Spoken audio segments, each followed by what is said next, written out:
ખાસ કરી લે મનસુખભાઈ, 2021 અને 2022 અમારી અરજી પણ ત્યાં પડેલી છે.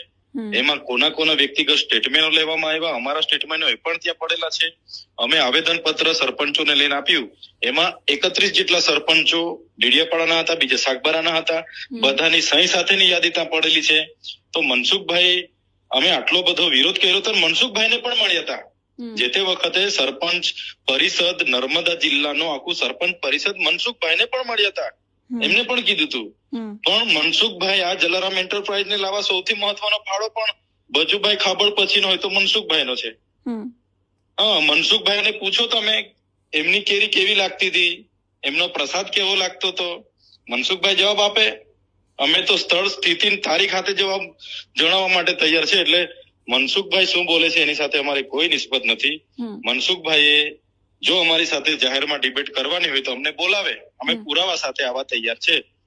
અને સાંસદ છે, એમની સામે મારે કઈ વ્યક્તિગત પડવું નથી. સ્વાભાવિક છે, અમે સામે લડ્યા છે ને ડેડિયાપાડામાં એમને માત્ર 58,000 મત મળ્યા છે, મને 1,18,000 મત મળ્યા છે.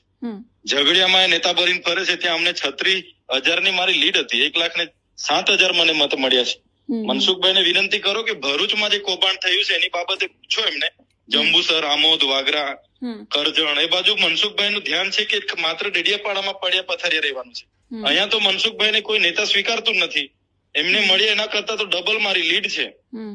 એટલે મનસુખભાઈ પોતે જે પણ કે છે એમણે ખરેખર સાંસદના જવાબદાર સાંસદ તરીકે એમણે પુરાવા સાથે કહેવું પડે. અને અહીંયા બધા જ કામો એમના લોકો કરે છે. કોઈ એમના લોકો પર આપણે કોઈ માંગણી કરી હોય તો જાહેરમાં એ રાજપીપળામાં જે કાર્યક્રમમાં ગયા હતા એ કાર્યક્રમમાં એ પોતે સ્વીકાર પણ કરી રહ્યા છે કે અહીંયા આવે છે ભારતીય જનતા પાર્ટી અને બીટીપી નથી આવતા, આમ આદમી પાર્ટી નથી આવતા. લોકો આપણી ઉપર વિશ્વાસ કરે છે ને આપણા બનાવેલા રોડ 5 મહિના પણ નથી ટકતા, સીસી રોડ 5 મહિના પણ નથી ટકતા. એટલે શરમ આવવી જોઈએ. એ સ્વીકાર કરી રહ્યા છે, પણ એ સ્વીકાર નથી કરી રહ્યા કે એમના સમયમાં જે કામ થયા છે એ બધા જ કામોમાં કૌભાંડો સામે આવી રહ્યા છે. કોઈ પોતાની માને ડાકણ નથી કહેવાનું. અમારી તો કોઈ એજન્સી નથી કે હું ક્યારે કોઈ કામ કરતો નથી. મનસુખભાઈ પોતે સાંસદ છે, જાણે છે ડેડિયાપાડા, સાગબારા કોઈ પણ વિસ્તારમાં હું કામમાં પડતો નથી. મારી પોતાની એજન્સી પણ નથી. અહીંયા તમામ કામગીરી ભાજપના નેતાઓ કરે છે, એમના લોકો કરે છે.